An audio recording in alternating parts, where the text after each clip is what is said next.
আবারও কুমিল্লার মুরাদনগর নিয়ে কথা বলতে হচ্ছে। এবার একই ফ্যামিলির তিনজনকে কুপিয়ে হত্যা করা হয়েছে কুমিল্লার মুরাদনগরে। এই তিনজন হলেন মা এবং তাদের দুটি ছেলে মেয়ে, অর্থাৎ দুই ভাই বোন এবং তাদের মা। প্রথমে মাকে খুন করা হয়, কুপিয়ে হত্যা করা হয়, তারপরে বোনকে, তারপরে ভাইকে, অর্থাৎ এই তিনজনকে কুপিয়ে হত্যা করা হয়। এর আগে যে ভাইকে হত্যা করা হয় তার 1 বছরের মেয়েকে মেরে হাত ভেঙে দেওয়া হয় এই ঘটনার আগের দিন, অর্থাৎ এই খুন হয়েছে গতকাল এবং গত পরশু তার বাচ্চাকে মেরে হাত ভেঙে দেওয়া হয়। এছাড়াও তাদের আরেকটা বোনকে মেরে হসপিটালাইজড করা হয়।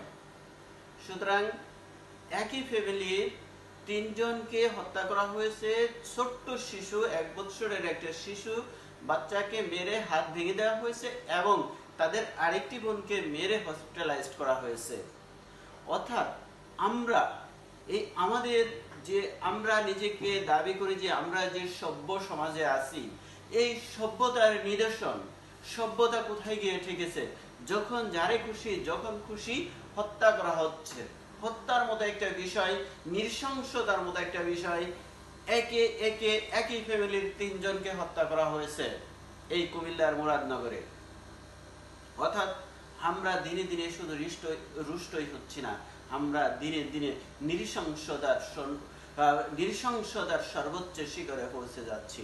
অর্থাৎ মানসিকতা আমাদেরকে ধ্বংস করে দিচ্ছে। আমাদের ভিতরে মানবিকতা শব্দটা নাই, যে একটা ফ্যামিলিকে এভাবে ধ্বংস করে দেওয়া যায়, যে একটা ফ্যামিলির পাঁচজন মানুষকে, যার 3 জনকে খুন করা হয়েছে, 1 বছরের একটা শিশুকে মেরে হাত ভেঙে দেওয়া হয়েছে, আরেকটা বোনকে হসপিটালাইজড করা হয়েছে। তাহলে একটা ফ্যামিলিতে আর বাকি